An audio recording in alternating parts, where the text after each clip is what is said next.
ಕರ್ನಾಟಕ ರಾಜ್ಯದಲ್ಲಿ ಮೀಸಲಾತಿ ವರ್ಗೀಕರಣ ವಿಷಯದಲ್ಲಿ ಪರ ವಿರೋಧ ಚಳವಳಿಗಳು ಇವತ್ತ ನಡೆದಿರತಕ್ಕಂಥವು. ವಿಶೇಷವಾಗಿ ಏನು ಒಳ ಮೀಸಲಾತಿ ವರ್ಗೀಕರಣ ವಿಷಯದಲ್ಲಿ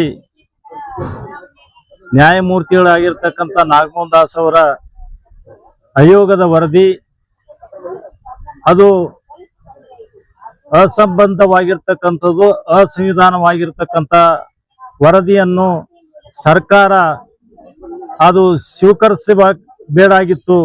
ಆದರೆ ಅದನ್ನು ಸ್ವೀಕರಿಸಿ ಬಲಗೈ ಸಂಬಂಧಿತ ಅಂದರೆ ವಲಯ ಸಂಬಂಧಿತ ಜಾತಿಗಳಿಗೆ ಘೋರ ಅನ್ಯಾಯ ಮಾಡಿರ್ತಕ್ಕಂಥದ್ದು.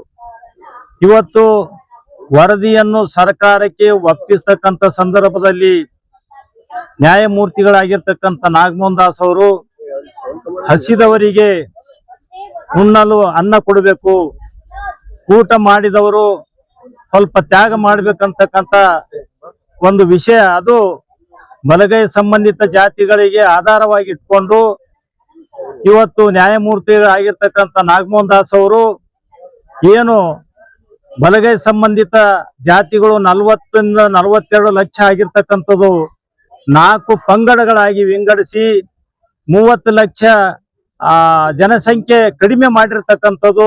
ಇವತ್ತ ಅವರು ಬಲಗೈ ಸಂಬಂಧಿತ ಜಾತಿಗಳಿಗೆ ಯಾವ ರೀತಿ ವಿರೋಧ ಇರ್ತಕ್ಕಂಥದ್ದು ಇವತ್ತು ಆ ವರದಿಯಲ್ಲಿ ಎದ್ದು ಕಾಣ್ತಕ್ಕಂಥದ್ದು.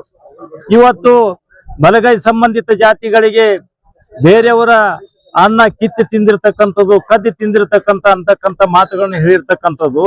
ವಿಶೇಷವಾಗಿ ಮತ್ತೊಮ್ಮೆ ಅವರು ಏನಪ್ಪಾ ಅಂದ್ರೆ ಒಂದು ಪತ್ರಿಕಾಗೋಷ್ಠಿ ನಡೆಸಿ ನಾವು ಇನ್ನೂ ಏನಪ್ಪಾ ಅಂದ್ರೆ ಏನು ಮೀಸಲಾತಿ ವರ್ಗೀಕರಣ ಆದ್ರೆ ಏನು ಆಕಾಶ ಕಳಚಿ ಬೀಳ್ತಕ್ಕಂಥ ಮಾತುಗಳನ್ನ ಹೇಳಿರ್ತಕ್ಕಂಥದ್ದು.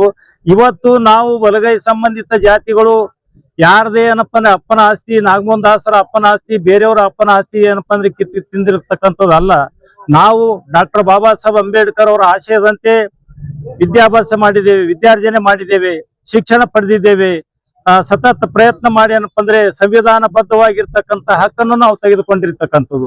ಬೇರೆ ಸಮುದಾಯಕ್ಕೆ ಅವರು ಶಿಕ್ಷಣವಂತಾಗಿ ಸಂವಿಧಾನಬದ್ಧ ಹಕ್ಕು ತೆಗೆದುಕೊಳ್ಳಿಕ್ಕೆ ಏನಪ್ಪಾ ಅಂದ್ರೆ ನಾವೇನು ವಿರೋಧ ಮಾಡಿದೀವಿ, ಅವರಿಗೆ ಏನಪ್ಪ ಬೇಲಿ ಹಾಕಿದೀವಿ. ಅವರು ಮಾಡ್ಬೇಕಾಗಿತ್ತು, ಅದು ಮಾಡ್ಲಾರ್ದೆ ಏನಪ್ಪಾ ಅಂದ್ರೆ ನಾವು ನಮ್ಮ ಸ್ವಾಭಿಮಾನದ ಬದುಕಿಗಾಗಿ ನಾವು ಏನೆಲ್ಲ ಮಾಡ್ತಕ್ಕಂಥದ್ದು, ಗೂಬೆ ಕೂಡಿಸ್ತಕ್ಕಂಥದ್ದು ಇದು ಸರಿಯಲ್ಲ. ಇದು ಏನಪ್ಪಾ ಅಂದ್ರೆ ಯಾರು ಉಂಡವರು ಇವತ್ತು ನಾವು ಕೇಳಬೇಕಾಗಿದೆ. ಸಾವಿರಾರು ವರ್ಷಗಳಿಂದ ಏನಪ್ಪಾ ಅಂದ್ರೆ ನಮ್ಮ ಶ್ರಮದ ಫಲ ಇವತ್ತು ಏನಪ್ಪಾ ಅಂದ್ರೆ ಬೇರೆ ಜನಾಂಗದವರು ಅವ್ರ ಹತ್ತಿರ ಏನಪ್ಪಾ ಅಂದ್ರೆ ಸಂಪತ್ತು ಕೇಂದ್ರೀಕೃತ ಆಗಿರ್ತಕ್ಕಂಥದ್ದು, ಹಣ ಅವರಂತೆ ಇರ್ತಕ್ಕಂಥದ್ದು, ಜಮೀನ್ ಅವರಂತೆ ಇರ್ತಕ್ಕಂಥದ್ದು, ರಾಜಕೀಯ ಅಧಿಕಾರ ಅವರಂತೆ ಇರ್ತಕ್ಕಂಥದ್ದು. ಅವ್ರಿಗೆ ಬಿಟ್ಕೊಡಿ ಅನ್ರಿ. ಇವತ್ತು ಅನುಭವಿಸಿರಲ್ಲ ಸಾವಿರಾರು ವರ್ಷಗಳಿಂದ ಅವ್ರಿಗೆ ಬಿಟ್ಕೊಡನ್ರಿ. ನಾವು ಸಂವಿಧಾನಬದ್ಧವಾಗಿರ್ತಕ್ಕಂಥ 1950 ರಿಂದ ಸುಮಾರು 70 ವರ್ಷಗಳಿಂದ ನಾವು ಸಂವಿಧಾನ ಬಂದ ನಂತರ ಏನಪ್ಪಾ ಅಂದ್ರೆ ಅಲ್ಪ ಸ್ವಲ್ಪ ಶಿಕ್ಷಣ ಪಡೆದು ನಾವು ಏನಪ್ಪಾ ಅಂದ್ರೆ ಉದ್ಯೋಗ ಪಡೆದು ಇವತ್ತೇನಪ್ಪಾ ಅಂದ್ರೆ ಬೇರೆ ರಾಜಕೀಯ ಹಕ್ಕು ಪಡೆದಾಗ ಏನಪ್ಪಾ ಅಂದ್ರೆ ನೀವು ಈ ರೀತಿ ಅಸಹ್ಯ ಪಟ್ಟುಕೊಳ್ಳತಕ್ಕಂಥದ್ದು ಸರಿಯಲ್ಲ.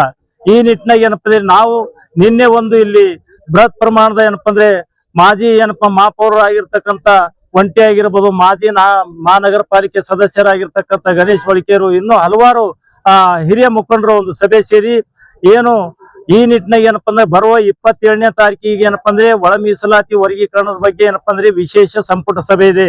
ಆ ಸಂಪುಟ ಸಭೆಯಲ್ಲಿ ಏನು ನಮ್ಗ ಇವತ್ತು ವರ್ಗೀಕರಣ ವಿಷಯದಲ್ಲಿ ಅನ್ಯಾಯ ಆಗಿರ್ತಕ್ಕಂಥದ್ದು ಅದು ಸರಿಪಡಿಸ್ಬೇಕಂತಕ್ಕಂಥ ನಿಟ್ಟಿನಾಗ ಇವತ್ತು ಮಾರ್ಚ್ 25ರಂದು ಏನಪ್ಪಾ ಅಂದ್ರೆ ಬೃಹತ್ ಪ್ರಮಾಣದ ಬಲಗೈ ಸಮುದಾಯಗಳ ಮಹಾ ಒಕ್ಕೂಟದಿಂದ ಒಂದು ರ್ಯಾಲಿ ಇದೆ.